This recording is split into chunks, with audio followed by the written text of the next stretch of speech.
ಆತ್ಮೀಯ ಮಾಧ್ಯಮದ ಸ್ನೇಹಿತರೆ,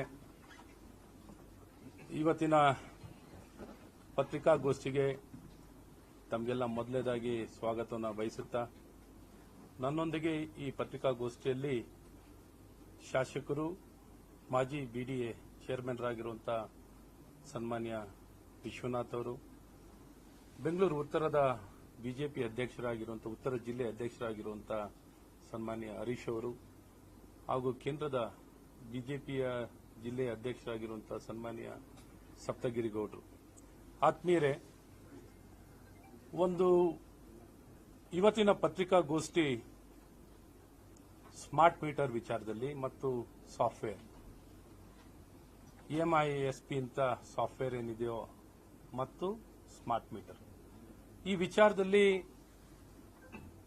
ಯಾವ ರೀತಿ ಈ ಒಂದು ಭ್ರಷ್ಟಾಚಾರ ಆಗಿದೆ ಅನ್ನುವಂಥದ್ದನ್ನ ದಾಖಲೆ ಸಮೇತ ಬಹಳ ಸ್ಪಷ್ಟವಾಗಿ ತಿಳಿಸಬೇಕು, ಎಲ್ಲರಿಗೂ ಜಾಗೃತಿ ಮೂಡಿಸಬೇಕು. ಈಗಾಗಲೇ ಸಾಕಷ್ಟು ನೀವೆಲ್ಲರೂ ಈ ವಿಚಾರದಲ್ಲಿ ಈಗಾಗಲೇ ಸುದ್ದಿ ಆಗಿರುವಂಥದ್ದಿದೆ. ಈಗಾಗಲೇ ತಾವು ಎಲ್ಲರೂ ತಮ್ಮ ತಮ್ಮ ವಾಹಿನಿಗಳಲ್ಲಿ, ಪತ್ರಿಕೆಗಳಲ್ಲಿ ಈ ವಿಚಾರದಲ್ಲಾಗಲೇ ಸಾರ್ವಜನಿಕರ ಗಮನವನ್ನು ಸೆಳೆದು ಸಾಕಷ್ಟು ಮಾಹಿತಿಗಳನ್ನು ಈಗಾಗಲೇ ಪ್ರಕಟಣೆ ಆಗಿರುವಂಥದ್ದಿದೆ. ಈ ವಿಚಾರದಲ್ಲಿ ಈಗ ಸದನದಲ್ಲೂ ನಾವು ಈ ವಿಷಯವನ್ನು ಪ್ರಸ್ತಾಪನೆ ಮಾಡಿದ್ದು, ಬಜೆಟ್ಟಿನ ಮಾತಾಡ್ತಿರೋ ಸಂದರ್ಭದಲ್ಲಿ ಅದ್ರ ಮುಂಚೆನೂ ಸಹ ಕಾಲಿಂಗ್ ಅಟೆನ್ಷನ್ಗೆ ತಗೊಂಡಿದ್ದು. ಕಾಲಿಂಗ್ ಅಟೆನ್ಷನ್ ಅಲ್ಲಿ ತಗೊಂಡು ಸ್ಮಾರ್ಟ್ ಮೀಟರ್ ಮತ್ತು ಈ ಸಾಫ್ಟ್ವೇರ್ ವಿಚಾರದಲ್ಲಿ ಉತ್ತರವನ್ನೂ ಸಹ ಕೊಟ್ಟಿದ್ರು. ಆ ಉತ್ತರವನ್ನೂ ಸಹ ಬಜೆಟ್ ಅಲ್ಲಿ ಮಾತಾಡ್ತಾ ಅದನ್ನು ಪ್ರಸ್ತಾಪಿಸಿತು. ಸನ್ಮಾನ್ಯ ವಿಶ್ವನಾಥ್ ಅವರು ಸಹ ಈ ವಿಚಾರದಲ್ಲಿ ಮಾತಾಡಿದ್ರು ಸದನದಲ್ಲೇ. ಯಾವ ರೀತಿ ಒಟ್ಟಾರೆ ಅಧಿಕಾರ ದುರ್ಬಳಕೆಯನ್ನು ಮಾಡಿಕೊಂಡು ಭ್ರಷ್ಟಾಚಾರವನ್ನು, ಈ ಸ್ಕ್ಯಾಮ್ ಅನ್ನ ಮಾಡಿರುವಂತದ್ದು ಬಹಿರಂಗವಾಗಿ ತಿಳಿಸ್ತು. ಆ ಸಂದರ್ಭದಲ್ಲಿ ನಾವೆಲ್ಲ ಪ್ರಸ್ತಾಪ ಮಾಡಿ ಮಾತಾಡ್ತಿರ್ಬೇಕಾದ್ರೆ ಅವರಲ್ಲಿ ಉತ್ತರ ಇರಲಿಲ್ಲ. ನನಗೆ ತಕ್ಷಣ ಉತ್ತರ ಕೊಡ್ಲಿಕ್ಕಾಗಲ್ಲ, ನಾಳೆ ಬೆಳಗ್ಗೆ ಉತ್ತರ ಕೊಡ್ತೀನಿ ಅಂತ ಸದನದಲ್ಲೇ ಅವರು ಭರವಸೆ ಕೊಡ್ತಾರೆ. ಯಾರು? ಇಂಧನ ಸಚಿವರು ಭರವಸೆ ಕೊಟ್ಟು, ಮರುದಿನ ನಾನು ಅರ್ಧ ಗಂಟೆ ಮುಂಚೆ ಬರ್ತೀನಿ, 8:30 ಗಂಟೆಗೆ ಬಂದು ಒಟ್ಟು ಈ ಸ್ಕ್ಯಾಂಡಲ್ ಬಗ್ಗೆ ಮಾಹಿತಿ ಕೊಡ್ತೀನಿ, ಯಾವ ಈ ರೀತಿ ಸ್ಕ್ಯಾಂಡಲ್ ನಡೆದಿಲ್ಲ, ಬಹಳ ಸ್ಪಷ್ಟಪಡ್ತೀನಿ, ಯಾವುದು ತಪ್ಪಾಗಿಲ್ಲ ಅಂತ ಅವರು ಅಲ್ಲಿ ಉತ್ತರ ಕೊಡ್ತಾರೆ. ಉತ್ತರ ಕೊಟ್ಟು ಮಾರನೇ ದಿನ 8:30ಗೆ ಅವರು ನಾಪತ್ತೆ ಬರ್ತಾರೆ. 8:55 ಬರ್ತಾರೆ, ಆದ್ರೆ ಯಾವುದೂ ಉತ್ತರ ಕೊಡಲ್ಲ, ಯಾವುದು ಸ್ಪಷ್ಟಪಡಿಸಲ್ಲ. ಸೊ ಅದ ನಂತರ ನಿನ್ನೆನೋ ಪತ್ರಿಕಾಗೋಷ್ಠಿಯನ್ನ ಆ ಒಂದು ಇಲಾಖೆಯ ಪ್ರಧಾನ ಕಾರ್ಯದರ್ಶಿಗಳು ಮತ್ತು ಕೆಪಿಟಿಸಿಎಲ್ MD ಪ್ರಧಾನ ಕಾರ್ಯದರ್ಶಿಗಳಾಗಿರುವಂತಹ ಗೌರವ್ ಗುಪ್ತಾ ಅವರು, ಕೆಪಿಟಿಸಿಎಲ್ MD ಆಗಿರುವಂತಹ ಪಂಕಜ್ ಪಾಂಡೆ ಅವರು, ಬೆಸ್ಕಾಂ MD ಆಗಿರುವಂತಹ ಶಿವಶಂಕರ್ ಅವರು, ಈ ರೀತಿ ಎಲ್ಲರೂ ನಿನ್ನೆ ಪತ್ರಿಕಾಗೋಷ್ಠಿಯನ್ನ ಮಾಡಿ ನಾವು ಏನೂ ತಪ್ಪಾಗಿಲ್ಲ, ಎಲ್ಲವೂ ಸರಿ ಇದೆ ಅಂತ ಎಲ್ಲವನ್ನೂ ತೆಳ್ಳಿ ಹಾಕಿದ್ದಾರೆ. ಸೊ ಹಾಗಾಗಿ ಇದು ವಿಚಾರದಲ್ಲಿ ಒಂದು ಸಣ್ಣ PPT ಪ್ರೆಸೆಂಟೇಷನ್ ಅನ್ನ ನಿಮಗೆ ಕೊಡ್ತೀನಿ. ಒಂದು ನಿಮಿಷ ಬಂದು ನಾನೇ ಅಲ್ಲಿ ನಿಂತ್ಕೊಂಡು ಎಕ್ಸ್ಪ್ಲೇನ್ ಮಾಡ್ತೀನಿ. ಸೊ ಎರಡನೇದು ತಮಗೆಲ್ಲ ಗೊತ್ತಿರಲಿ, ಅತಿ ವೇಗದಲ್ಲಿ ಬೆಳೀತಿರುವಂತಹ ಒಂದು ಕ್ಷೇತ್ರ ಮತ್ತು ಇಲಾಖೆ ಅಂದ್ರೆ ಅದು ಇಂಧನ ಇಲಾಖೆ. 30%ಗಿಂತ ಹೆಚ್ಚು ವೇಗದಲ್ಲಿ over all consumption, power consumption, ಯಾವ್ದಾದ್ರು ಒಂದು ಇಲಾಖೆ ಮುಂದಿನ ದಿನದಲ್ಲಿ ಈ ವೇಗದಲ್ಲಿ ಬೆಳೆದು ಆಲ್ಮೋಸ್ಟ್ ಬರುವಂತ ದಿನದಲ್ಲಿ ಮೋಸ್ಟ್ 50% ಎಲ್ಲ ಒಂಥರ ಇಂಧನ ಇಲಾಖೆನೆ ಆ ಒಂದು ವಹಿವಾಟು, ಟರ್ನ್ ಓವರ್, ಬಳಕೆ, ಉಪಯೋಗ. ಯಾಕೆಂದ್ರೆ ಈಗಿನ ಕಾಲದಲ್ಲಿ ನೀವು ನೋಡಿದಾಗ ಫ್ಯೂಲ್ ಇಂದ ಹಿಡಿದು ಎಲೆಕ್ಟ್ರಿಸಿಟಿನೇ ಆಗಿದೆ. ಫ್ಯೂಲ್ಗಾಗ್ಲಿ, ಇವತ್ತು ಪೆಟ್ರೋಲ್ ಮೊದಲು ಬಳಕೆ ಮಾಡ್ತಿದ್ದೋ, ಪೆಟ್ರೋಲ್ ಜಾಗದಲ್ಲಿ ಇವತ್ತು ಎಲ್ಲ ಎಲೆಕ್ಟ್ರಿಕ್ ವೆಹಿಕಲ್ಗಳು ಬಂದಿದೆ. ಎಲ್ಲ ಕೆಲಸಗಳಿಗೂ ಬಟ್ಟೆ ಒಗೆಯೋದ್ರಿಂದ ಹಿಡಿದು, ಅಡುಗೆ ಮಾಡೋದ್ರಿಂದ ಹಿಡಿದು, ಹೀಟಿಂಗ್ ಮಾಡೋದ್ರಿಂದ ಹಿಡಿದು, ಬಿಸಿ ನೀರಿಂದ ಹಿಡಿದು, ನೀವು ಯಾವ್ದೆಲ್ಲ ಹೇಳ್ತಿರೋ, ಮಿಕ್ಸರ್ ಇಂದ ಹಿಡಿದು ಎಲ್ಲ ವಸ್ತುಗಳು ಎಲ್ಲವೂ ಎಲೆಕ್ಟ್ರಿಸಿಟಿ. ಆ ಕನ್ಸಂಪ್ಷನ್ ಅಷ್ಟು ಹೆಚ್ಚುತ್ತಾ ಹೋಗ್ತಿದೆ. ಸೊ ಯಾವುದೇ ಒಂದು ಸಿಂಗಲ್ ಬೆಡ್ರೂಮ್ ಮನೆ ಆಗಿದ್ರು ಹೆಚ್ಚು ಕಡಿಮೆ 3 ಫೇಸ್ ಇಲ್ದೇ ಇರಲ್ಲ. ಸಿಂಗಲ್ ಫೇಸ್ ಮನೆಗಳೇ ಬಹಳ ವಿರಳದಲ್ಲಿ ವಿರಳ ಇರ್ಬೇಕಷ್ಟೇ. 3 ಫೀಟ್ ಯಾವ್ದಾದ್ರು ಮನೇಲಿ ಮಿಕ್ಸರ್ ಇಲ್ದ ಮನೆ ಇರ್ತದ? ಮಿಕ್ಸರ್ ಕನಿಷ್ಠ. ಸೊ ಹಾಗಾಗಿ ಮನೆ ಬಿಸಿನೀರು ಕಾಯಿಸಬೇಕು ಅಂದ್ರೂ ಮೀಟರ್ ಬೇಕು, ಒಂದು ಇಂಡಕ್ಷನ್ ಕಾಯಿಲ್. ಸೊ ಈ ರೀತಿ ಎಲ್ಲದಕ್ಕೂ ಬೇಕಾಗಿರೋದು. ಮತ್ತು ಇವ್ರು ಕೊಡ್ತಿರೋಂಥ ಅಂಕಿ ಸಂಖ್ಯೆಗಳು ನಾವು ಅವ್ರು ಕೊಟ್ಟಿರೋ ಅಂಕಿ ಸಂಖ್ಯೆನೇ ಹೇಳ್ತಾ ಇದೀವಿ. ಇನ್ನಾನು ನಾವೇನಾರು ಅಂಕಿ ಸಂಖ್ಯೆಗಳು ಏನಾರು ಹೇಳ್ತಾ ಹೋದ್ರೆ ಇದು ಸೈಜ್ ಎಲ್ಲಿಗೂ ಹೊಟ್ಟೋಗುತ್ತೆ. ಸೊ ಇಲ್ಲಿಂದ ನಾನು ಮೊದಲು ಪ್ರಾರಂಭವನ್ನು ಮಾಡ್ತೀನಿ. ಇಲ್ಲಿಂದನೇ ಮಾತಾಡ್ಲಾ? ಕಡ್ಡಿ ತಗೊಳ್ಳಿ ಸರ್. ಸ್ಟಿಕ್ ನೆಕ್ಸ್ಟ್ ತರನ ದೊಣ್ಣೆ ಇದ್ರೆ ಜಾಸ್ತಿ ಕೇಳೋದು.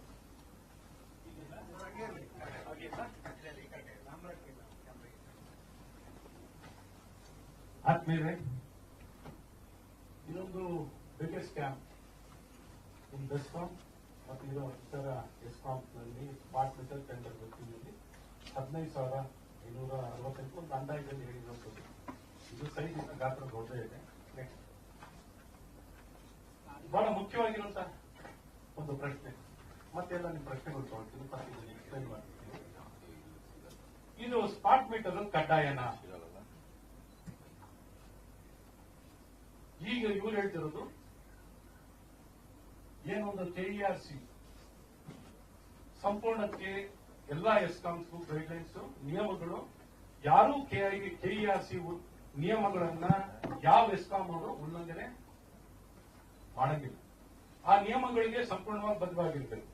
KERC ಗೈಡ್ಲೈನ್ಸ್ ಎಲ್ಲೂ ಸ್ಮಾರ್ಟ್ ಮೀಟರ್ ಅನ್ನ ಕಡ್ಡಾಯವಾಗಬೇಕು ಅಂತ ಎಲ್ಲೂ ಇಲ್ಲ. ನಿಮ್ಗೆ ಇದನ್ನೆಲ್ಲ ಕಡ್ಡಾಯ ಮಾಡಂಗಿಲ್ಲ. ಬರೀ ಟೆಂಪ್ರವರಿ ಕನೆಕ್ಷನ್ ಮಾತ್ರ ಕಡ್ಡಾಯವಾಗಿ smart meter prepaid smart meter ಬರೀ ಟೆಂಪ್ರವರಿ ಮಾತ್ರ ಮಾಡಬಹುದು ಹೊರತು ಯಾರು ಪರ್ಮನೆಂಟ್ ಯೂಸರ್ಸ್ಗೆ, ಹೊಸ ಗ್ರಾಹಕರಿಗೆ ಈ ಒಂದು ಸ್ಮಾರ್ಟ್ ಮೀಟರ್ ಅನ್ನ ಕಡ್ಡಾಯ ಮಾಡಂಗಿಲ್ಲ. ಇವನ್ ಸೆಂಟ್ರಲ್ ಎಲೆಕ್ಟ್ರಿಸಿಟಿ ಅಥಾರಿಟಿನಲ್ಲೂ ಬಹಳ ಸ್ಪಷ್ಟವಾಗಿದೆ. ಇವನ್ ಅದನ್ನು ಅನೆಕ್ಷರ್ ಇದೆ. ಯಾವ್ದು ಹೇಳ್ತಾ ಇದ್ದಿಲ್ಲ ಎಲ್ಲದಕ್ಕೂ ನಿಮ್ಗೆ ಅನೆಕ್ಷರ್ ಕೊಡ್ತೀವಿ. ಯಾವುದು ನಾನು ಹೇಳ್ತಿರೋದಲ್ಲ, ನಿಮಗೆ KERC ಗೈಡ್ಲೈನ್ಸ್ ನ ಅನೆಕ್ಷರ್ ಕೊಡ್ತೀವಿ. CEA ಸೆಂಟ್ರಲ್ ಎಲೆಕ್ಟ್ರಿಸಿಟಿ ಅಥಾರಿಟಿಯ ಗೈಡ್ಲೈನ್ಸ್ ಅನೆಕ್ಷರ್ ಕೊಡೋದಾಗುತ್ತೆ. ಮತ್ತೆ ಇವರು ಟೆಂಡರ್ ಮಾಡ್ತಿರ್ಬೇಕಾದ್ರೆ ಫಸ್ಟ್ ಟೆಂಡರ್ ನಲ್ಲಿ ನೋಡಿ, as per the tender pre bid clarification serial number 23 it is mention that smart meter are optional tender bid ಅಲ್ಲಿ. ಆದ್ರೆ ತದನಂತರ ಅವರೇ ಒಂದು ಆಪರೇಷನಲ್ ಗೈಡ್ಲೈನ್ಸ್ ಇಶ್ಯೂ ಮಾಡ್ತಾರೆ, ಇದರಲ್ಲಿ ಕಡ್ಡಾಯ ಮಾಡ್ತಾರೆ 13/2/2025. ಇದು ಅರ್ಥ ಆಯ್ತಲ್ಲ ಈ ಪಾಯಿಂಟ್? ಓಕೆ, ಹಿಂದಿನ ಸ್ಲೈಡ್.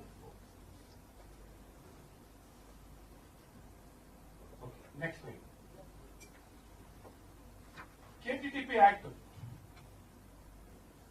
ಬಿಡ್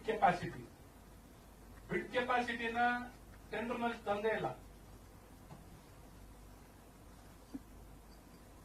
ಬಿಡ್ ಕೆಪಾಸಿಟಿ ಯಾವ್ದಾರು ಟೆಂಡರ್ ಮಾಡ್ತಾರೆ ಇವರೇ ನೋಡಿ. ಯಾವ್ದಾರ ಇವರು ಬೆಸ್ಕಾಂ ಅವ್ರು ಕರೆದಿರೋದ್ರಲ್ಲೇ ನೋಡಿ ಬಿಡ್ ಕೆಪಾಸಿಟಿ ಕೇಳ್ತಾರೆ. ಬಿಡ್ ಕೆಪಾಸಿಟಿ ಇಲ್ಲದೆ ಟೆಂಡರ್ ಕರೆಯಂಗಿಲ್ಲ. ಅದ್ರ ಪ್ರಕಾರ ಹೋದ್ರೆ ಬಿಡ್ ಕೆಪಾಸಿಟಿ ಅಂದ್ರೆ ಏನು ಅಂದ್ರೆ ಅವ್ರು ಏನ್ ಹೇಳಿದಾರಲ್ಲ ಟೆಂಡರ್ ನಲ್ಲಿ ಅಮೌಂಟ್ 960 ಕೋಟಿ ಇಂಟು ಕರೆದಿರೋ ಟೆಂಡರ್ 5 ವರ್ಷ ಇಂಟು 1.5. ಇದು ನಾನು ಹೇಳ್ತಿರೋದು KTTP ಪ್ರಕಾರವಾಗಿ ಹೇಳ್ತಾ ಇದ್ದೀನಿ. ಇದು ಯಾವುದು ನಾನ್ ಫಾರ್ಮುಲಾ ಇಲ್ಲ. ಇದು ಬಿಡ್ capacity formula minus work in hand.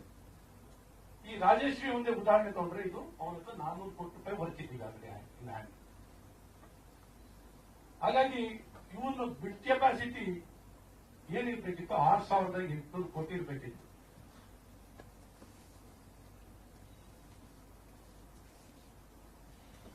ಇವನ ಹತ್ರ ನೆಟ್ಟಿಗೆ 300 ಕೋಟಿ ಇಲ್ಲ. ಹಾಗಾಗಿ ಇದು ಬಿಡ್ ಕೆಪಾಸಿಟಿ ಬಿಡ್ಡಿಂಗ್ ಕೆಪಾಸಿಟಿನೇ ಇಲ್ಲಲ್ಲೇ ದೊಡ್ಡ ಸ್ಕ್ಯಾಮ್. ಫಸ್ಟ್ ಟೆಂಡರ್ ನಲ್ಲೇ ಬಿಡ್ಡಿಂಗ್ ಕೆಪಾಸಿಟಿನೇ ಟೆಂಡರ್ ನಲ್ಲಿ ಬಂದಿಲ್ಲ. ಬಿಡ್ಡಿಂಗ್ ಕೆಪಾಸಿಟಿನ ಟೆಂಡರ್ ನಲ್ಲಿ ಮೆನ್ಷನ್ ಮಾಡಬೇಕಿತ್ತು, ಮೆನ್ಷನ್ ಮಾಡಿಲ್ಲ. KTTP ಆಕ್ಟ್ ಪ್ರಕಾರ ಬಿಡ್ಡಿಂಗ್ ಕೆಪಾಸಿಟಿ ಇರಬೇಕು. ಬಿಡ್ಡಿಂಗ್ ಕೆಪಾಸಿಟಿ ಎಷ್ಟಿರ್ಬೇಕಿತ್ತು ಅಂತ ಅಮೌಂಟ್ ಹೇಳ್ತಾ ಇದ್ದೀವಿ. ಬಿಡಿಂಗ್ ಕೆಪಾಸಿಟಿನೇ ಅಲ್ಲಿ ಅಳವಡಿಸೇ ಇಲ್ಲ ಟೆಂಡರ್ನಲ್ಲಿ. ಸೊ ನೆಕ್ಸ್ಟ್ ಟರ್ನ್ ಓವರ್, ಈ ಒಂದು ಬಿಡ್ ಕೆಪಾಸಿಟಿ ಒಂದು. ನೆಕ್ಸ್ಟ್ ಟರ್ನ್ ಓವರ್, ಕೆಟಿಟಿಪಿ ಆಕ್ಟಿನ ಪ್ರಕಾರ ಎಷ್ಟಿರ್ಬೇಕು ಇದು ಟರ್ನ್ ಓವರು? ಆ ವರ್ಷದ 1 year contract value into 2. 1 year contract value into 2 ಅಂದ್ರೆ 1920 ಕೋಟಿ ಒಂದು ಟರ್ನ್ ಓವರ್ ಇರಬೇಕು.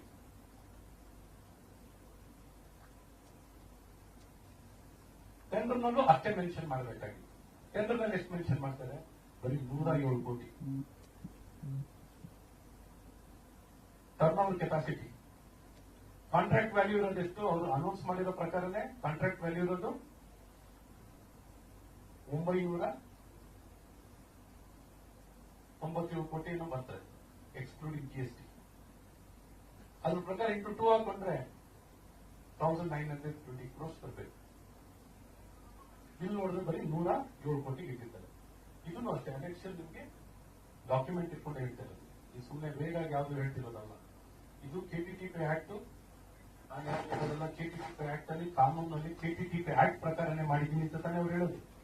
ನಿಮ್ಗೆಲ್ಲ ಹೇಳಿದವರು ಕೆಟಿಟಿಪಿ ಆಕ್ಟ್ ಪ್ರಕಾರನೇ ನಾವು ಟೆಂಡರ್ ಕರೆದಿದ್ದೀವಿ. ಸೊ ಆ ಆಕ್ಟಿನ ಪ್ರಕಾರನೇ ಹೇಳ್ತಾರೆ. ಓಕೆ, ನೆಕ್ಸ್ಟ್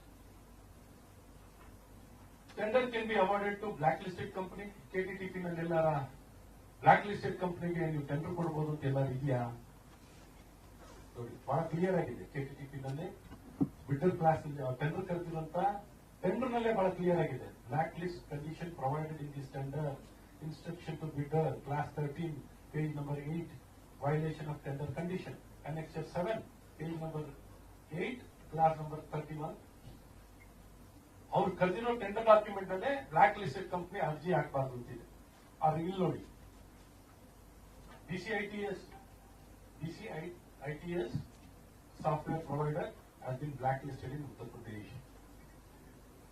23ರಿಂದ ಆಗಿದ್ದಾರೆ. ಸೊ ಇದನ್ನು annexure number 8 block listed company ಹತ್ರ ಜಾಯಿಂಟ್ ವೆಂಚರ್ ಮಾಡ್ಕೊಂಡಿದ್ದಾರೆ. Next slide. Okay, back.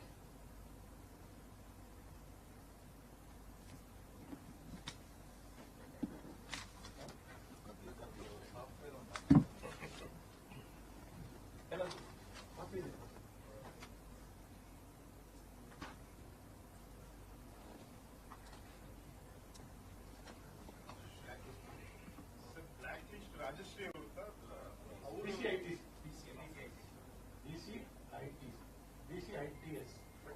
Rajashree ಬಿಡ್ ಮಾಡಿದ ರಾಜೇಶ್ ಹೊಂದಾಣಿಕೆ.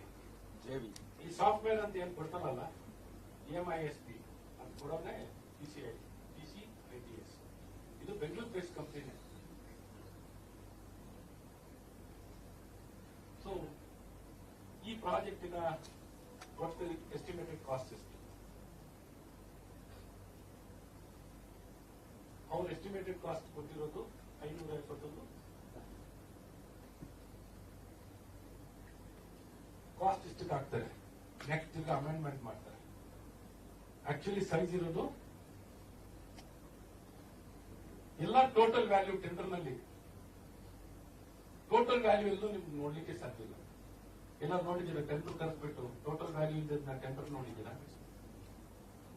Total value of the tender ಇಂದಾನೆ ಟೆಂಡರ್ ಕರೆದಿರೋದು ಎಲ್ಲಾರು ನೋಡಿದ್ದೀರಾ? ಇಲ್ಲಿದೆ ವಿಶೇಷ.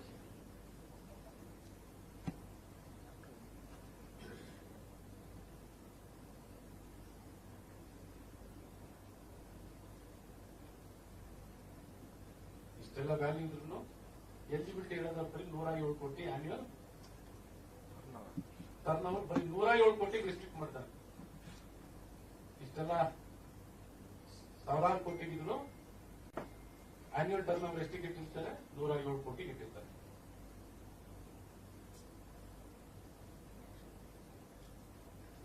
ಬೇಕಾದ್ರೆ ಇದೇನಾರ ಕೇಂದ್ರ ಸರ್ಕಾರ ಆಯ್ತು, ಕೆಟಿಟಿಪಿ ಹೇಳಿದೆ. ಈಗ ಅವ್ರು ಹೇಳಿದ್ರು ಸ್ಟ್ಯಾಂಡರ್ಡ್ ಬಿಡ್ಡಿಂಗ್ ಡಾಕ್ಯುಮೆಂಟ್ ಪ್ರಕಾರ ಕೇಂದ್ರ ಸರ್ಕಾರ ಕೊಟ್ಟಿರೋ ಪ್ರಕಾರ ಮಾಡಿದೀವಿ ಅಂತ ಹೇಳ್ತಾರೆ. ಅಲ್ಲೂ ಅಷ್ಟೇ ಒಂದೇ ಒಂದು ನಿಯಮವನ್ನು ಸಹ ಫಾಲೋ ಮಾಡೋದು. ಇದು ಜಸ್ಟ್ 1 ಪಾಯಿಂಟ್ ಹೇಳಿದ್ದೀನಿ. ನಿಮ್ಗೆ ಹೇಳಬೇಕು ಅಂದ್ರೆ ಇನ್ನು 16 ಪಾಯಿಂಟ್ ಇದಾವೆ. ಸ್ಟ್ಯಾಂಡರ್ಡ್ ಬಿಡ್ document as per the central government guidelines ಮಾಡಿದೀವಿ ಅಂತ ಹೇಳ್ತಾರಲ್ಲ, RDSS ಸ್ಕೀಮ್ನಲ್ಲಿ RDSS ಸ್ಕೀಮಿನ ಗೈಡ್ಲೈನ್ಸ್ ಏನೋ ಫಾಲೋ ಮಾಡಿದೀವಿ ಅಂತ ಏನಾದ್ರು ಹೇಳ್ತಾರಲ್ಲ, ಅದ್ರಲ್ಲಿ ಯಾವ್ದು ಫಾಲೋ ಮಾಡಿ. KTTP ಆಕ್ಟು ಇಲ್ಲ, ಸೆಂಟ್ರಲ್ ಗವರ್ಮೆಂಟ್ ಗೈಡ್ಲೈನ್ಸ್ ಏನ್ ಪ್ರಕಾರ ಇದೆಯಲ್ಲ ಸ್ಟ್ಯಾಂಡರ್ಡ್ ಬಿಡ್ ಡಾಕ್ಯುಮೆಂಟ್ ಅದನ್ನು ಫಾಲೋ ಮಾಡಿ. ಇದನ್ನೆಲ್ಲ ಅನೆಕ್ಷನ್ ನಲ್ಲೇ ಇದೆ. ಹೇಗೊಬ್ಬ ವ್ಯಕ್ತಿ ಯಾವೊಂದು ಸ್ಮಾರ್ಟ್ ಮೀಟರ್ ನ ತಯಾರು ಮಾಡಿರಲ್ಲ, ಅಳವಡಿಸೋದು ಇರಲ್ಲ, ಯಾವುದು ಅಳವಡಿಸೋದು ಇರಲ್ಲ, ಏನು ಮಾಡಿಲ್ಲ. ಡಿಜಿಟಲ್ ಮೀಟರ್ಗಳನ್ನ ಹಳೆಯ ಒಂದು ಡಿಜಿಟಲ್ ಮೀಟರ್ ಅಂತ ಏನಿರ್ತದಲ್ಲ ಅದನ್ನ ಹೋಗಿ ಇನ್ಸ್ಟಾಲ್ ಮಾಡೋ ಕೆಲಸ ಮಾಡಿದ್ದಾರೆ ಇವರು. ಅದಕ್ಕೆ ಬೇರೆಯವರು ಯಾರು ಎಲಿಜಿಬಿಲಿಟಿ ಹೇಳ್ತಿದ್ರಲ್ಲ, ಪ್ರೀ ಬಿಡ್ ಮೀಟಿಂಗ್ ನಲ್ಲಿ 10 ಕಂಪನಿ ಬಂದಿತ್ತು. ಪ್ರೀ ಬಿಡ್ ಮೀಟಿಂಗ್ ನಲ್ಲಿ 10 ಕಂಪನಿ ಬಂದಿತ್ತು. ಯಾಕೆ ಪ್ರೀ ಬಿಡ್ ಮೀಟಿಂಗ್ ನಲ್ಲಿ ರಾಜೇಶ್ರೀ ಅವರು ಹೋಗಿರ್ಲಿಲ್ಲ ಅಥವಾ BR ಪಾಟೀಲ್ ಅವರು ಯಾಕೆ ಹೋಗಿರ್ಲಿಲ್ಲ? ವಿವಿಧ ಇವ್ರು ಯಾರು ಯಾಕೆ ಹೋಗಿರ್ಲಿಲ್ಲ? ಅವರೆಲ್ಲ ಪ್ರೀ ಬಿಡ್ ಮೀಟಿಂಗ್ ನಲ್ಲಿ ಹೇಳ್ತಾರೆ, ನಿಮ್ಮ ಅಷ್ಟು ರೆಗ್ಯುಲೇಷನ್ಗಳು ಕಾನೂನು ಬದ್ಧವಾಗಿಲ್ಲ ಅಂತ ಬಹಳ ಸ್ಪಷ್ಟವಾಗಿ ಹೇಳ್ತಾರೆ. ಎಲ್ಲರೂ ಲೆಟರ್ ಕೊಡ್ತಾರೆ. ಅಷ್ಟು ಜನನು ಬಂದಿರುವಂತ ದೊಡ್ಡ ದೊಡ್ಡ ಕಂಪನಿಯವರು. ನಿಮ್ಗೆ ಅದು ಇನ್ನೊಂದು ವಿಶೇಷ ಗೊತ್ತಿರಲಿ, ಸ್ಮಾರ್ಟ್ ಮೀಟರ್ ಇಡೀ ದೇಶದಲ್ಲಿ ಹಬ್ಬ ಯಾವ್ದು ಗೊತ್ತಾ? ಮೈಸೂರು. ಹೆಚ್ಚು ಕಡಿಮೆ ಇಡೀ ದೇಶಕ್ಕೆ ಬೇಕಾಗಿರೋ ಎಲ್ಲಾ ಸ್ಮಾರ್ಟ್ ಮೀಟರ್ ತಯಾರಾಗೋದು ಎಲ್ಲಿ ಗೊತ್ತಾ? ಮೈಸೂರಿನಲ್ಲಿ. ಸೊ ಇಷ್ಟು ತಯಾರಾಗುವಂತ ಯಾರಿಗೂ ಎಲಿಜಿಬಿಲಿಟಿ ಕೊಡದೆ ಕೆಲವು ಬರೀ ಪೋಲ್ ತಯಾರಕ, ಪೋಲ್ ಮ್ಯಾನುಫ್ಯಾಕ್ಚರರ್ ಹೋಗಿ ಡಿಜಿಟಲ್ ಮೀಟರ್ಗಳನ್ನ ಇನ್ಸ್ಟಾಲ್ ಕೆಲಸ ಮಾಡ್ತಿದ್ದವ್ರು ಅಷ್ಟೇ. ಇವ್ರನ್ನ ತಯಾರು ಮಾಡೋರಲ್ಲ. ನೆಕ್ಸ್ಟ್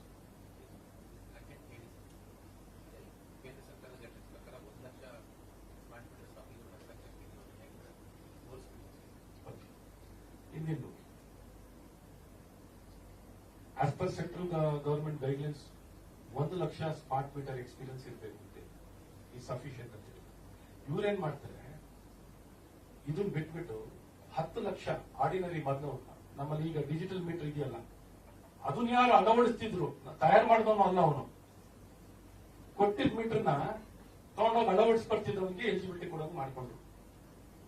ಯಾವ್ದು ಈ ಕಂಡೀಷನ್ ಸೆಂಟ್ರಲ್ ಗವರ್ಮೆಂಟ್ ಗೈಡ್ಲೈನ್ಸ್ ಇಲ್ಲ.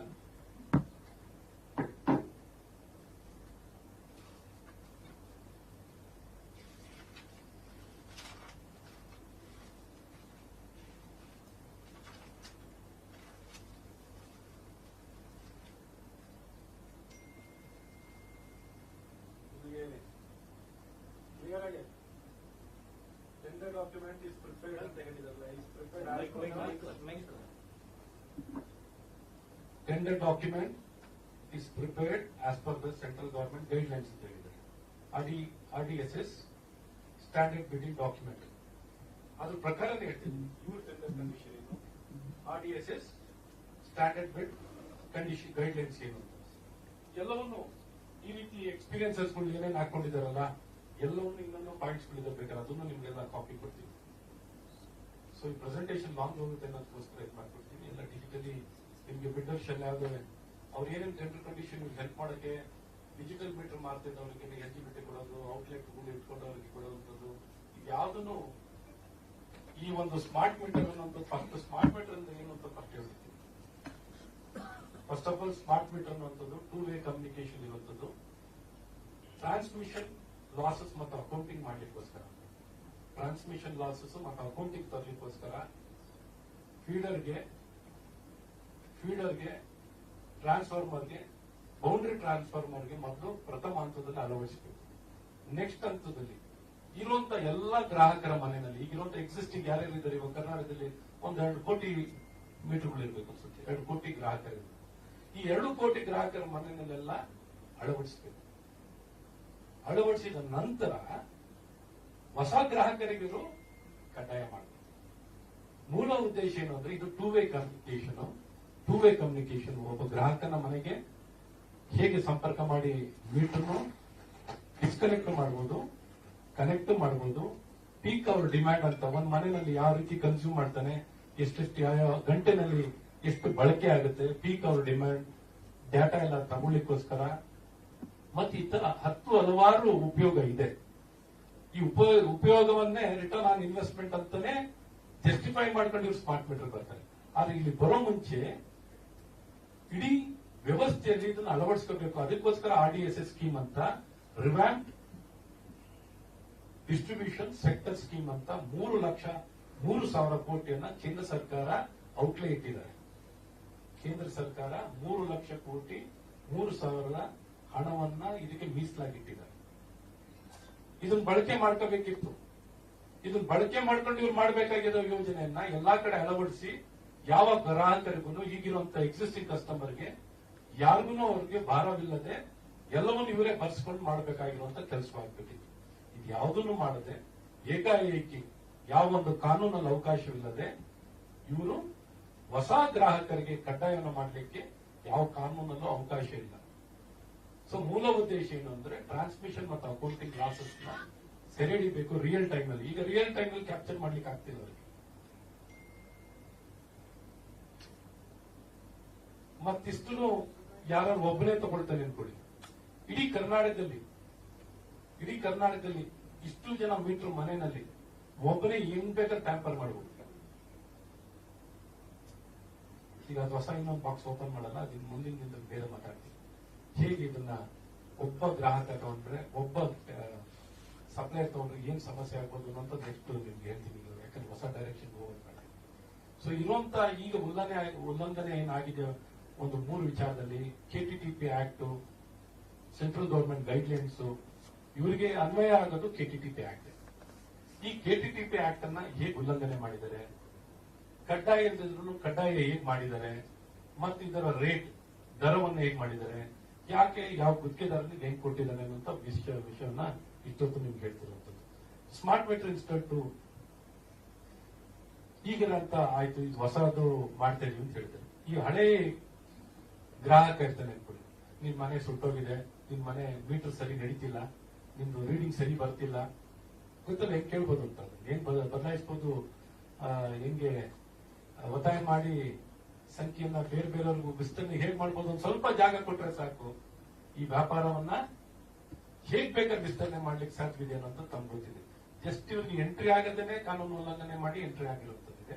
ಹಾಗಾಗಿ ಹಳೆ ಗ್ರಾಹಕರಿಗೂ ಈ ಸಂಖ್ಯೆ ಏನಿರೋದು ಬಹಳ ಸಣ್ಣ ಸಂಖ್ಯೆ ಏನಿರೋದು. ಆಕ್ಚುಲಿ ಇನ್ನೊಂದು ಹೊಸದಾಗಿ ಕಾನೂನು ಬರ್ತಿರೋದೇನು, ಯಾವುದೇ ಮನೆಯಲ್ಲಿ ಎಲೆಕ್ಟ್ರಿಕ್ ವೆಹಿಕಲ್ ಚಾರ್ಜ್ ಮಾಡಕ್ಕೂ ಸಪರೇಟ್ ಮೀಟರ್ ಕೊಡ್ತಾರೆ. ಸಂಖ್ಯೆಗಳು ನೀವು ನೋಡ್ತಾ ಹೋಗ್ತೀರಿ, ಇನ್ನೆಲ್ಲ ಎಲೆಕ್ಟ್ರಿಕ್ ವೆಹಿಕಲ್ ಚಾರ್ಜ್ ಮಾಡಕ್ಕೂ ಸಪರೇಟ್ ಮೀಟರ್ ಬರುತ್ತೆ.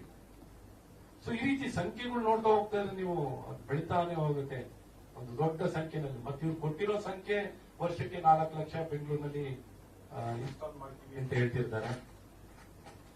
ಈ ಸಂಖ್ಯೆ ಬಹಳ ಕಮ್ಮಿ ಸಂಖ್ಯೆನೆ, ನಿಮ್ಗೆ ಗೊತ್ತಿದೆ. ವರ್ಷ ಮುಂದಿನ 5 ವರ್ಷನೂ 4 ಲಕ್ಷನೇ ಇದೆ ಅಂತ ಹೇಳಿರ್ತಾರೆ. ಹೀಗಾಗಿ ಹಳೇದನ್ನು ಎಕ್ಸ್ಟೆಂಡ್ ಮಾಡ್ಕೊಂಡ್ರೆ ಸ್ಕ್ಯಾಮ್ ಸೈಜ್ ಎಷ್ಟು ಹೋಗೋದು ಇದನ್ನು ಇನ್ಕ್ಲೂಡ್ ಮಾಡಿಲ್ಲ. ಇದನ್ನು ಒಂದು ಪ್ರೊಜೆಕ್ಟೆಡ್ ಒಂದು ಅಂದಾಜಲ್ಲಿ ಹೇಳಿರೋದು, ಇದನ್ನು ಇನ್ಕ್ಲೂಡ್ ಮಾಡಿಲ್ಲ. ಸೊ ಇದನ್ನೇನಾದ್ರು ಇನ್ಕ್ಲೂಡ್ ಮಾಡ್ಕೊಂಡು ಹೋಗ್ತಾರೆ, ಇನ್ನು ಯಾವ ಸೈಜ್ಗೆ ಹೋಗ್ಬೋದು ಅಂತ ಯೋಚನೆ ಮಾಡಿ. ನೆಕ್ಸ್ಟ್ ಮತ್ತು ನಾನು ಈಗ ಹೇಳ್ತಿರೋದು ಇವ್ರು ಗೊತ್ತಿರುವಂತ ರಾಜ್ಯನೇ ಯಾರು, ಈಗ ಹಿಮಾಚಲ್ ಪ್ರದೇಶ, ಇದು ಕಾಂಗ್ರೆಸ್ ರಾಜ್ಯನೇ. ಅಲ್ಲಿ ಎಷ್ಟು ಕೊಟ್ಟಿದ್ದಾರೆ ಅಂತ ನೋಡಿ.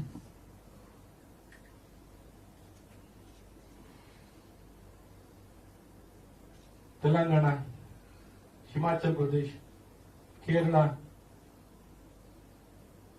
ಇನ್ನೊಂದು ಕಮ್ಮಿ ಇರುವಂತ ರಾಜ್ಯಗಳು ತುಂಬಾ ಇದೆ, ಅದನ್ನು ನಿಮ್ಗೆ ಮಾಹಿತಿ ಕೊಡ್ತೀನಿ. ಇನ್ನೊಂದು ಕಮ್ಮಿ ಇರುವಂತ ರಾಜ್ಯಗಳು ತುಂಬಾನೇ ಇದೆ. ಈವನ್ ಕೆಲವು ರಾಜ್ಯದಲ್ಲಿ ಅಪ್ ಫ್ರಂಟ್ ಫೀಸ್ ಇಲ್ಲ, 900 ರೂಪಾಯಿನೂ ಇರಲ್ಲ. ಕೆಲವು ರಾಜ್ಯದಲ್ಲಿ ಈ ಅಪ್ ಫ್ರಂಟ್ ಫೀಸ್ ಇರಲ್ಲ, 900 ರೂಪಾಯಿನೂ ಇರಲ್ಲ. ನೀವು ಕೇಳ್ತಿರಲ್ಲ, ಯಾವ್ದೋ ಒಂದು ಇಂಟರ್ವ್ಯೂನಲ್ಲಿ ಅವರು 500 ರೂಪಾಯಿಗೂ ಸಿಗುತ್ತೆ ಅಂತ ಹೇಳಿದ್ದಾರೆ ಅವರೇ. ಅಪ್ ಫ್ರಂಟ್ ಫೀಸ್ ಇಲ್ಲೇನು ಅಪ್ ಫ್ರಂಟ್ ಫೀಸ್ ತಗೋತಿದ್ದಾರೆ, ನಮ್ಮ ರಾಜ್ಯದಲ್ಲಿ ಅಪ್ ಫ್ರಂಟ್ ಫೀಸ್ ಇದೆ. ಬೇರೆ ರಾಜ್ಯದಲ್ಲಿ ತೊಗೊಳ್ತಿರೋಂತ ಅಪ್ ಫ್ರಂಟ್ ಫೀಸು ಮೀಟರ್ದು 1 ಟೈಮ್ ಸ್ಟಾರ್ಟಿಂಗ್ ಅಲ್ಲಿ ಇದೆಲ್ಲ ಸಾಫ್ಟ್ವೇರ್ಗೆ ಮಂತ್ಲಿ ತಗೊಳ್ಳುವಂಥದ್ದು ಮಾಡಿದ್ದಾರೆ. ಕೆಲವು ರಾಜ್ಯದಲ್ಲಿ ಅಪ್ರೆಂಟ್ ಫೀಸೂ ಇರಲ್ಲ, ಬರೀ ಮಂತ್ಲಿ ತಗೊಳ್ತಾರೆ. ಮಂತ್ಲಿ ಬರೀ 50 ರೂಪಾಯಿ 55 ರೂಪಾಯಿ ತಗೊಳ್ಳೋ ರಾಜ್ಯನು ವಿತೌಟ್ ಮೀಟರ್ ಚಾರ್ಜಸ್ ಬರೀ 50-55 ರೂಪಾಯಿ 5 ವರ್ಷ ತಗೊಳ್ಳೋರು ಇದ್ದಾರೆ. Okay. ಹಿಂದಿನ ಸ್ಲೈಡ್ ಹೋಗಿ. ಇದೆಲ್ಲ ನಿಮ್ಗೆ ಡೀಟೇಲ್ಸ್ ಕಂಪ್ಲೀಟ್ ಕೊಡ್ತೀವಿ. ಎಲ್ಲ ನಿಮ್ಗೆಲ್ಲಾನು ಕಂಪ್ಲೀಟ್ PDF ಕಳಿಸ್ತೀವಿ. ಎಲ್ಲ PDF ಎಲ್ಲ ಕೊಡ್ತೀವಿ. 75 ಅವ್ರು ಹೇಳಿರೋ ಸಿಂಗಲ್ ಪೇಜ್ ಆಕ್ಚುಲಿ 118 ರೂಪಾಯಿ ಹಾಕೊಂಡಿದಾರಲ್ಲ.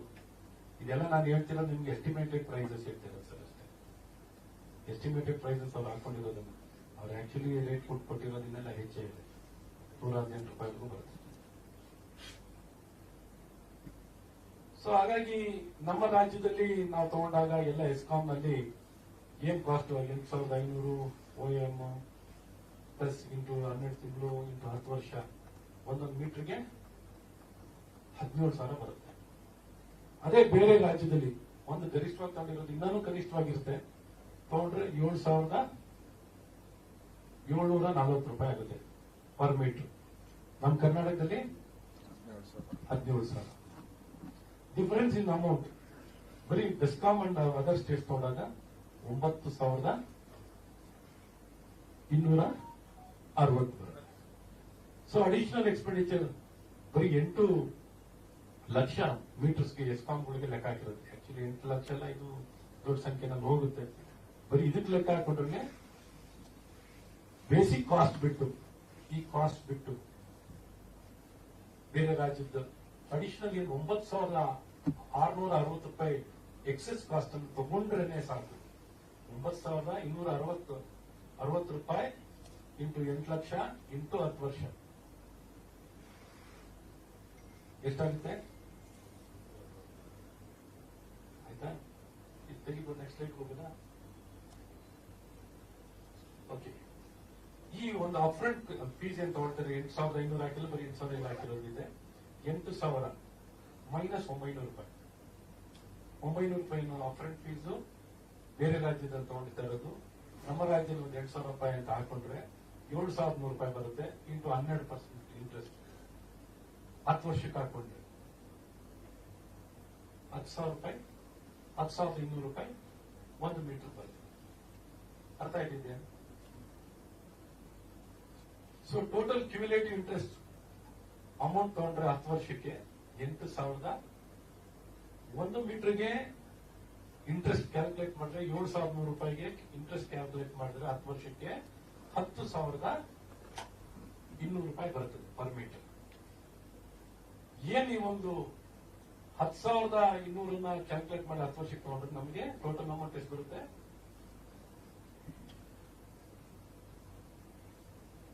8,110 ಕೋಟಿ ಬರುತ್ತೆ. ಹಾಗಾಗಿ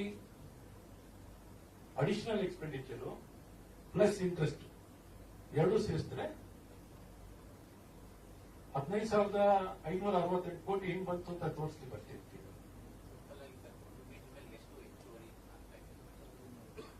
ಒಂದು ಹೆಚ್ಚುವರಿ ಬರ್ತಿರೋದು ಸಿಂಗಲ್ ಪೇಸ್ ನಿಮಗೆ ಒಂದೊಂದು ಮೀಟರ್ ಹಿಂದಿನ ಸ್ಲೈಡ್ ಹೋಗುತ್ತೆ ನೋಡಿ ಸರ್. ಒಂದೊಂದು ಮೀಟರ್ಗೆ ಡಿಫರೆನ್ಸ್ ಅಮೌಂಟ್ ಬರ್ತಿರೋದು ಬೇರೆ ರಾಜ್ಯಕ್ಕೂ ನಮಗೂ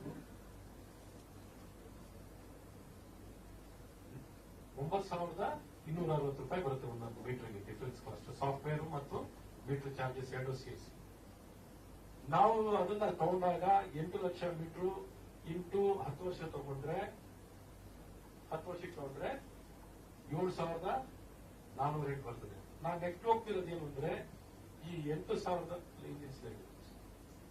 ಏನ್ ಈ ಅಪ್ಫ್ರಂಟ್ ಫೀಸ್ ಏನಿದೆಯಲ್ಲ ಬೇರೆ ರಾಜ್ಯಕ್ಕೂ ನಮಗೂ meter charge first time initial amount ತಗೊಳ್ತಾರಲ್ಲ ಆ ಅಮೌಂಟ್ ಇಂದ ನಿಮ್ಗೆ ತೋರಿಸ್ತಾರೆ ನೆಕ್ಸ್ಟ್ ಲೈನ್.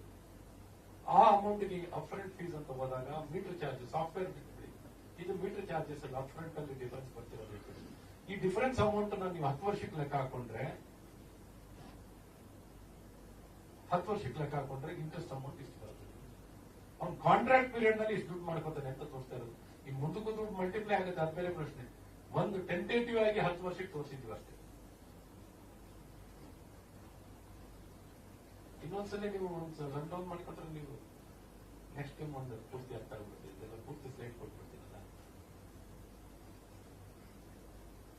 ಸೊ ನಿಮ್ಗೆ ಇನ್ನು ಫೈನಲ್ ಸ್ಲೈಡ್ 5 ಕೋಟಿಗಿಂತ ಈಗ ಈ ರೀತಿ ಬಿಹಾರ್ನಲ್ಲಿ ಆಗಿದೆ ಆಲ್ರೆಡಿ ಸ್ಕ್ಯಾಮ್. IAS ಅಧಿಕಾರಿ ಮಂತ್ರಿ ಅರೆಸ್ಟ್ ಆಗಿದ್ದಾರೆ. ಯಾವ ವರ್ಷದಲ್ಲಿ 23ರಲ್ಲಿ ಗೊತ್ತಿದ್ದು ಹೋಗಿ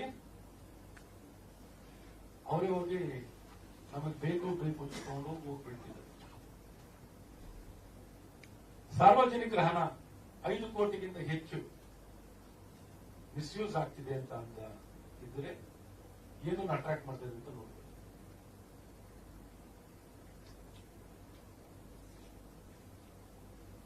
ಸೊ ಇಷ್ಟು ಅಂಶಗಳನ್ನ ಸ್ಲೈಡ್ ಅಲ್ಲಿ ಹೇಳ್ತಾ ಇದ್ದೀವಿ. ಮಿಕ್ಕಿದ್ದು ಬಂದು ನಾನು ಇನ್ನೇನು ಕೇಳೋದಕ್ಕೆ ಏನಾದ್ರು ಎಕ್ಸ್ಪ್ಲೇನ್ ಮಾಡಿದ್ದೀನಿ.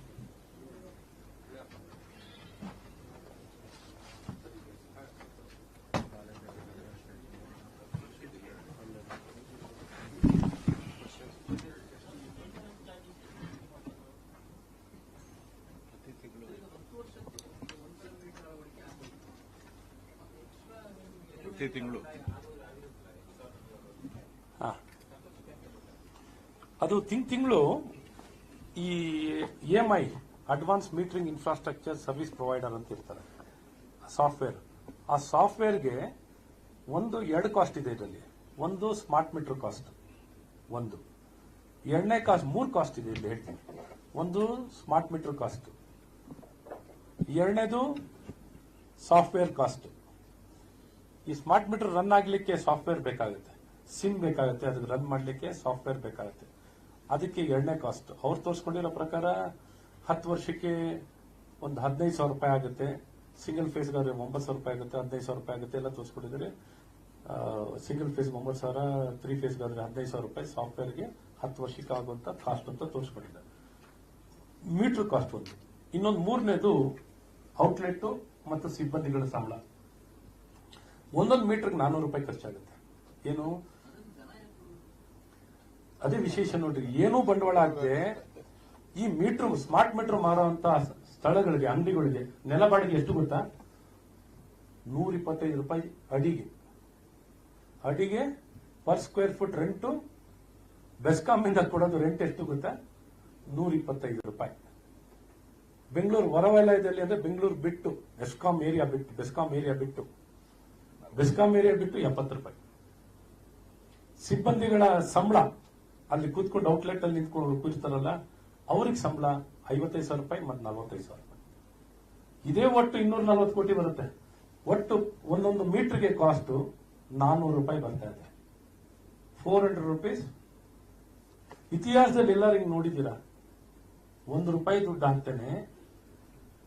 ಮತ್ತೆ ಇಲ್ಲಿ ಬೇಕಾಗಿರೋ EMD ಎಷ್ಟು ಗೊತ್ತಾ?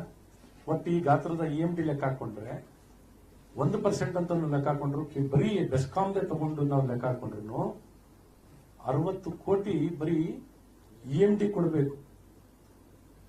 ಪರ್ಫಾರ್ಮೆನ್ಸ್ ಗ್ಯಾರಂಟಿ ಎಷ್ಟು ಕೊಡ್ಬೇಕು ಗೊತ್ತಾ? 250 ಕೋಟಿ ಕೊಡಬೇಕು. 5% of the tender value. Eligibility ಎಲ್ಲ ಒಂದು ನೋಡಿ. ಇದನ್ನೆಲ್ಲ ಅಷ್ಟನ್ನು ಕಡಿಮೆ ಹಾಕೊಂಡು tender value, first of all tender ನಲ್ಲಿ ಟೆಂಡರ್ ವ್ಯಾಲ್ಯೂಗಳನ್ನೇ ಮೆನ್ಷನ್ ಮಾಡಿಲ್ಲ. ಅದು ಬರೀ 107 ಕೋಟಿಗೆ ಮಾತ್ರ ಸೀಮಿತ ಮಾಡಿಬಿಟ್ಟಿದ್ದಾರೆ. ಆನ್ಯುವಲ್ ಟರ್ನ್ ಓವರ್ ಎಷ್ಟಿರಬೇಕು? 107 ಕೋಟಿ.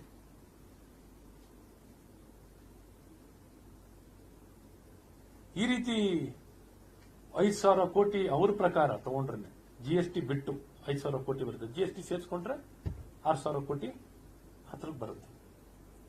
ಸೊ ಈ ರೀತಿ ಬರೀ ಬೆಸ್ಕಾಮ್ ಹೇಳಿರೋದು.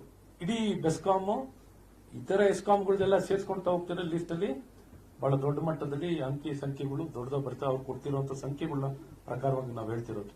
ಸೊ ಒಟ್ಟಾರೆ ಇಲ್ಲೇನೊಂದು ಸಂಪೂರ್ಣವಾಗಿ KTTP ಆಕ್ಟ್ ಬಹಳ ಸ್ಪಷ್ಟವಾಗಿ ಹೇಳಬೇಕು ಅಂದ್ರೆ, KTTP ಆಕ್ಟ್ ಅನ್ನ ಎಲ್ಲಾ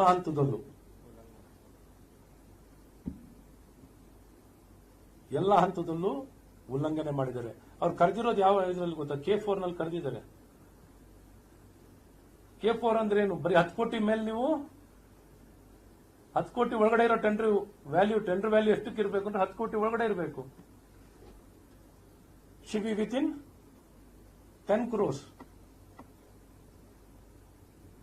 ಇಂಟರ್ನ್ಯಾಷನಲ್ ಬಿಡ್ಡಿಂಗ್ ನಲ್ಲಿ ಕರಿಬೇಕಿತ್ತು. ಇಂಟರ್ನ್ಯಾಷನಲ್ ಬಿಡ್ಡಿಂಗ್ ಗ್ಲೋಬಲ್ ಟೆಂಡರ್ ಮಾಡಬೇಕಿತ್ತು. ಗ್ಲೋಬಲ್ ಟೆಂಡರ್ನೇ ಮಾಡಿಲ್ಲ. ಸೊ ಹೇಳ್ತಾ ಎಲ್ಲ ಹಂತದಲ್ಲೂ, ಪ್ರತಿಯೊಂದು ಹಂತದಲ್ಲೂ ಇವರು ಉಲ್ಲಂಘನೆ ಕೆಟಿಟಿಪಿ ಇಷ್ಟು IAS ಆಫೀಸರ್ಗಳಿದ್ದಾರೆ. ಎಷ್ಟು ಬಂಡತನದಲ್ಲಿ, ಎಷ್ಟು ಧೈರ್ಯದಲ್ಲಿ ಇವರು ಸಮಾಜಕ್ಕೆ ಏನ್ ತಿಳುವಳಿಕೆ ಇಲ್ವಾ ಅಂತ ಅನ್ಕೊಂಡವ್ರ? ಮಾಧ್ಯಮಕ್ಕೆ ಇಲ್ವಾ? ಒಂದು ಸದನ ಇದೆ, ವ್ಯವಸ್ಥೆ ಇದೆ, ಒಂದು ರೆಗ್ಯುಲೇಟರಿ ಬಾಡೀಸ್ ಇದಾವೆ. ಕಣ್ಣು ಮುಂದೆನೆ ಸುಳ್ಳು ಹೇಳುವಂಥದ್ದು ಮಾಡ್ತಾರಲ್ಲ. ಹೇಗೆ ಸುಳ್ಳು ಹೇಳುವಂಥದ್ದು? ನಾವ್ ಹೇಳ್ತಿರೋದು ಸ್ಪಷ್ಟವಾಗಿ, ನಾನು ಇಷ್ಟು ಕೇಳಿರುವಂತದ್ದೇ ನೀವು ಪ್ರಶ್ನೆ ಕೇಳ್ಬೋದು. ಇಷ್ಟು KTTP ಆಕ್ಟ್ ಅನ್ನು ಏನು ಉಲ್ಲಂಘನೆ ಮಾಡಿದ್ದಾರೆ? Smart meter ಕಡ್ಡಾಯನ? ರಾಜಶ್ರೀಗೆ ಹೇಗೆ ಕೊಟ್ರಿ? ಟರ್ನ್ ಓವರ್ ಇರೋದ್ರಿಂದ ಹೇಗೆ? ಏನ್ ಬೇಸಿಸ್ ಆಫ್ ಟರ್ನ್ ಓವರ್ ನಲ್ಲಿ ಕೊಟ್ಟಿದ್ದೀರಾ? ಬಿಟ್ ಕೆಪಾಸಿಟಿ ಏನ್ರ ಮೇಲೆ ಕೊಟ್ಟಿದ್ದೀರಾ? EMD ಡೆಪಾಸಿಟ್ ಏನ್ರ ಮೇಲೆ ಕೊಟ್ಟಿದ್ದೀರಾ? ಮತ್ತೆ ಸ್ಪೆಸಿಫಿಕೇಶನ್ ಇರೋದೆಲ್ಲ ಪ್ರೀ ಬಿಡ್ ಮೀಟಿಂಗ್ ನಲ್ಲಿ ಯಾರು ಭಾಗವಹಿಸಲ್ಲ. ಪ್ರೀ ಬಿಡ್ ನಲ್ಲಿ ಹೇಗೆ ನೋಡ್ಕೋತಾರೆ ಅಂದ್ರೆ ಇವ್ರನ್ನ ಎಲಿಜಿಬಿಲಿಟಿ ಬರ್ದಿದ್ದಾಗ ನೋಡ್ಕೋತಾರೆ. ಯಾರನ್ನ? ತಯಾರಕರನ್ನೇ ಈ ಬಿಡ್ ಅಲ್ಲಿ ಭಾಗವಹಿಸಿದಂಗೆ ನೋಡ್ಕೋತಾರೆ. ಕಂಬ ಮಾರವನಿಗೆ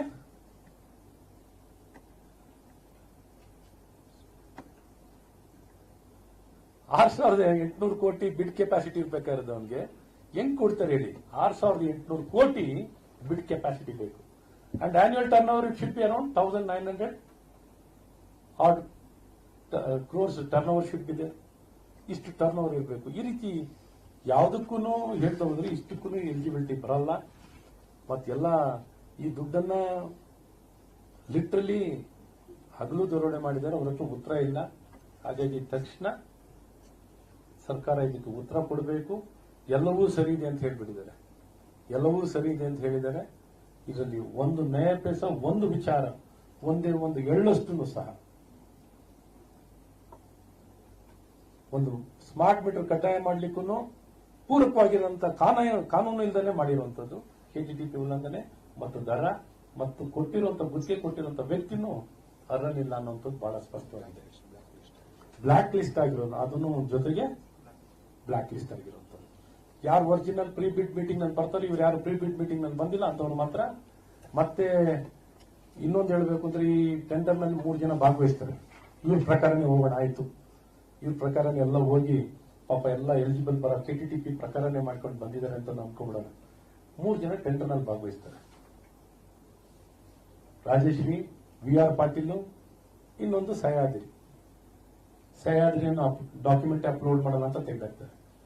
VR ಪಾಟೀಲ್ ಅವನು ಇವ್ರೇನ್ ಗೈಡ್ ಲೈನ್ಸ್ ಹಾಕೊಂಡಿದಾರಲ್ಲ, ಟೆಂಡರ್ ಬಿಡ್ ಡಾಕ್ಯುಮೆಂಟ್ ಅಲ್ಲಿ ಏನೇನಿದೆ ಆ ದಾಖಲೆಗಳು ಅವನ ಎಲಿಜಿಬಲ್ ಬರಲ್ಲ. ಅವನ ಹತ್ರ ರಿಟೇಲ್ ಔಟ್ಲೆಟ್ ಇರಬೇಕು, ಈ ಡಿಜಿಟಲ್ ಮೀಟರ್ ಮಾರದಂತ ರಿಟೇಲ್ ಔಟ್ಲೆಟ್ ಇರಬೇಕು ಅಂತ ಕಾನೂನು ಮಾಡ್ಕೊಂಡಿದ್ದಾರೆ. ಅದು ಅವ್ನು ಬರೋದಿಲ್ಲ. ಟೆಕ್ನಿಕಲ್ ಬಿಡ್ ಅಲ್ಲೇನೆ ಈ VR ಪಾಟೀಲ್ ಅಂತ ಏನು ಏಜೆನ್ಸಿ ಇದೆಯಲ್ಲ, ಅದು ಪಾಸ್ ಆಗಂಗೇ ಇಲ್ಲ. ಹಂಗಿರೋ ಒಂದೇ ಒಂದು ಕಂಪನಿ ಇವ್ರ ಟೆಂಡರ್ ಡಾಕ್ಯುಮೆಂಟ್ ಪ್ರಕಾರ ಒಂದೇ ಒಂದು ಕಂಪನಿ ಬರೋದು, KTTP ಪ್ರಕಾರ ಅಲ್ಲ, ಇವ್ರ ಟೆಂಡರ್ ಡಾಕ್ಯುಮೆಂಟ್ ಪ್ರಕಾರ. ಸೊ ಆ ಟೆಂಡರ್ ಎಲ್ಲದಕ್ಕೂ KTTPಗೆ ಬದ್ಧವಾಗೇ ಇರಬೇಕು. ಸೊ ಹಾಗಾಗಿ ಬರೀ ಒಂದು ಕಂಪನಿಗೆ ನೀವು ಕೊಡಕ್ಕಾಗತ್ತಾ? ಆಯ್ತು, ಇವ್ರ ಪ್ರಕಾರನೇ ಹೋದ್ರೆ ರಾಜಶ್ರೀ ಒಬ್ಬರನ್ನೇ ಟೆಕ್ನಿಕಲ್ ಸ್ಪೆಸಿಫಿಕೇಶನ್ ಇವ್ರು ಹಾಕಿರೋ ಟೆಂಡರ್ ಬಿಡ್ ಸ್ಪೆಸಿಫಿಕೇಶನ್ ಪ್ರಕಾರ ಹೋದ್ರೆ ಅವನೊಬ್ಬ ಬರ್ತಾನೆ. VR ಪಾಟೀಲು ಬರಲ್ಲ. So it is very clear. And they are trying to ಎಲ್ಲ ಕಡೆ ಟ್ಯಾಂಪರ್ ಮಾಡ್ಕೊಂಡು, ಅವತ್ತು ನಾನು ಹೇಳಿದ್ದೀನೇ ರಾತ್ರಿ 5:30ವರೆಗೂ ನೀವು ವಿಡಿಯೋ ತೆಗಿಸಿ. ಅವತ್ತು ಯಾವ ಸದನದಲ್ಲಿ ಮಾತಾಡಿದ್ರು, ಅವತ್ತು ರಾತ್ರಿನೇ 5:30ವರೆಗೂ ಯಾರ್ಯಾರು ಅಲ್ಲಿ ಒಳಗಡೆ ಇದ್ರು ಆಫೀಸ್ನಲ್ಲಿ, ಬೆಸ್ಕಾಂ ಆಫೀಸ್ನಲ್ಲಿ ನೋಡ್ಬೇಕು ನೀವು. ಪಾಪ ರಾತ್ರಿ ಎಲ್ಲ ಡ್ಯೂಟಿ ಮಾಡಿದ್ದಾರೆ. ರಾತ್ರಿ ಎಲ್ಲ ಡ್ಯೂಟಿ ಮಾಡಿದ್ರು ಏನೂ ಆಗಲ್ಲ, ಏನ್ ಮಾಡಿದ್ರು ಡ್ಯೂಟಿ ಏನಾಗಲ್ಲ. ಎಲ್ಲ ಡಾಕ್ಯುಮೆಂಟ್ಗಳು ಹೆಂಗ್ ಏನ್ ಬೇಕು, ಇವ್ರು ಏನ್ ಟ್ಯಾಂಪರ್ ಮಾಡಕ್ ಹೋದ್ರು, ಟ್ಯಾಂಪರ್ ಮಾಡಿದ್ರು ಒಂದಿಷ್ಟು ಮಾಡ್ಬೋದು, ಇನ್ ಮಿಕ್ಕಿದವೆಲ್ಲ ಮಾಡ್ಲಿಕ್ಕೆ ಆಗಲ್ಲ. ಏನ್ ಮಾಡಿದ್ರು ಅದು ಬೇಕಾಗಿರೋ ದಾಖಲೆಗಳು ಹೆಂಗಿರ್ಬೇಕು ಅಲ್ಲಿದ್ದಾವೆ. ಸೊ ಹಾಗಾಗಿ ಈ ಒಂದು ಇದರಲ್ಲಿ ನಾವು ಇವತ್ತು ಮುಖ್ಯವಾಗಿ ನಾವು ಯಾವುದು ರಾಜಕೀಯ ಪ್ರೇರಿತವಾಗಿ ಇದನ್ನೇನೋ ಒಂದು ದೊಡ್ಡ ಇದ್ರ ಮೇಲೆ ಆಪಾದನೆ ಮಾಡಬೇಕಲ್ಲ, ಸತ್ಯವನ್ನ ಹೇಳಲಿಕ್ಕೆ ಪ್ರಯತ್ನ ಮಾಡಿದ್ವಿ. ದ ಫ್ಯಾಕ್ಟ್ಸ್ ಅಂಡ್ ಫಿಗರ್ಸ್ ನ ಬಹಳ ಸ್ಪಷ್ಟವಾಗಿ ತಿಳಿಸುವಂತ ಪ್ರಯತ್ನ ಮಾಡಿದ್ದೀವಿ. ಸರ್ಕಾರ ಎಚ್ಚೆತ್ತುಕೊಂಡು ತಕ್ಷಣ ಕ್ರಮ ವಹಿಸುವಂತದ್ದು ಮಾಡಿ. ಕ್ರಮ ವಹಿಸಲಿಲ್ಲ ಅಂದ್ರೆ ಮುಂದಿನ ಹೆಜ್ಜೆ ಏನು ಅಂತ ನಾವು ಹೇಗೆ ಹೀಟ್ ಕೊಡಬಹುದು ಅನ್ನೋಂಥದ್ದನ್ನ ಇದುವರೆಗೂ ಹೀಟ್ ಅನ್ನೋಂಥದ್ದನ್ನ ನೋಡಿರಲ್ಲ. ಬಹಳ ಪ್ರಿಸೈಸ್ ಆಗಿ will take it to the logical. ಹೇಳ್ತೀವಿ ನೆಕ್ಸ್ಟ್ ನಿಮ್ಗೆ ಹೇಳ್ತೀವಿ ಏನು ಅಂತ. ಈಗ ಫಸ್ಟ್ ಇಮಿಡಿಯೇಟ್ ಆಗಿ ಇಷ್ಟು ಹಗಲು ದೊರಡೆ ಆಗ್ತಿರುವಂತದನ್ನ ಸರಿಪಡಿಸಿ ಇಮಿಡಿಯೇಟ್ ಆಗಿ ಇಷ್ಟು ಕಾಂಟ್ರಾಕ್ಟ್ ಅನ್ನ ಕ್ಯಾನ್ಸಲ್ ಮಾಡಬೇಕು. ಕಾನೂನುಬದ್ಧವಾಗಿ ಕ್ರಮವಾಗಿ ಮಾಡಲಿ. ಕಾನೂನುಬದ್ಧವಾಗಿ ಫಸ್ಟ್ ಇಡೀ ರಾಜ್ಯದಲ್ಲಿ ಎಲ್ಲರಿಗೂ ಕಾನೂನುಬದ್ಧವಾಗಿ ಮಾಡುವಂಥದ್ದು ಮಾಡಲಿ, ತಕ್ಷಣ ಕ್ರಮ ವಹಿಸಲಿ ಅಂತ ಹೇಳ್ತೀವಿ.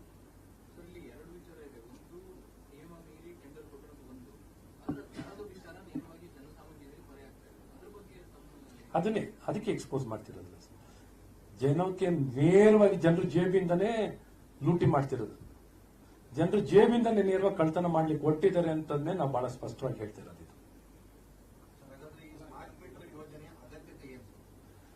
ಅಗತ್ಯತೆ ಇದೆ. ಹೇಗೆ ಅಗತ್ಯತೆ ಇದೆ ಅಂದ್ರೆ ಫಸ್ಟ್ ಏನೇನ್ ಮಾಡ್ಬೇಕು ಅಂತ ಹೇಳಿದ್ನಲ್ಲ, ಒಂದು ಫೀಡರ್ಗಳನ್ನ ಹಾಕ್ಬೇಕು, ಟ್ರಾನ್ಸ್ಫಾರ್ಮರ್ನಲ್ಲಿ ಹಾಕಿ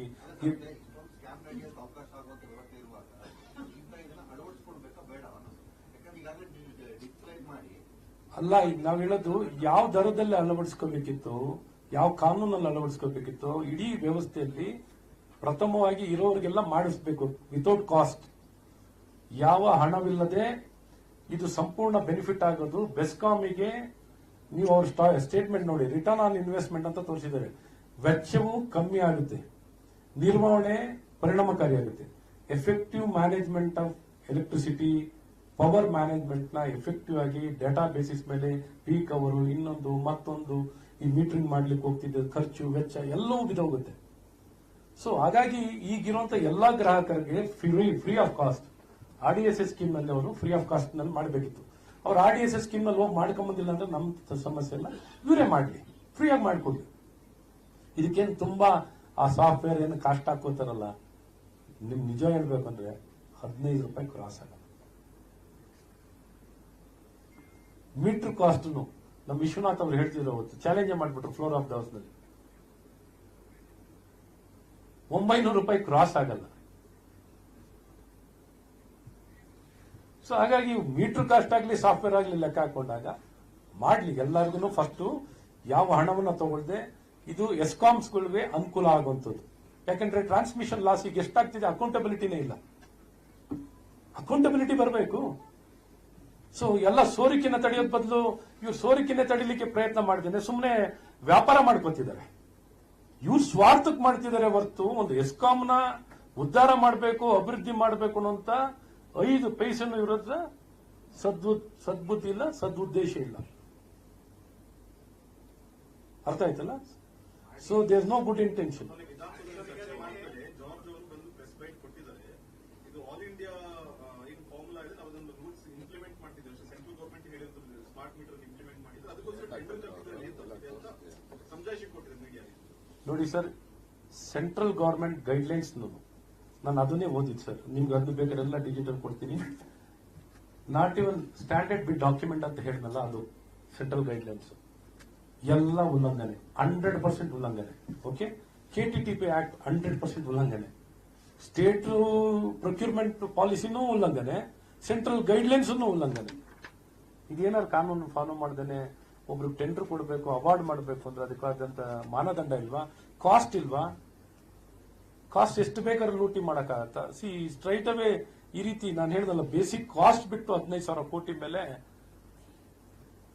ಅಂದಾಜಲ್ಲಿ ಹೇಳಿರುವಂತದ್ದು. ಇನ್ನೂ ಆಕ್ಚುಲಿ ಡೀಪ್ ಆಗಿ ಹೋದ್ರೆ ಇದು ಕಾಸ್ಟ್ ಇನ್ನ ತುಂಬಾ ಜಾಸ್ತಿ ಇರುತ್ತೆ.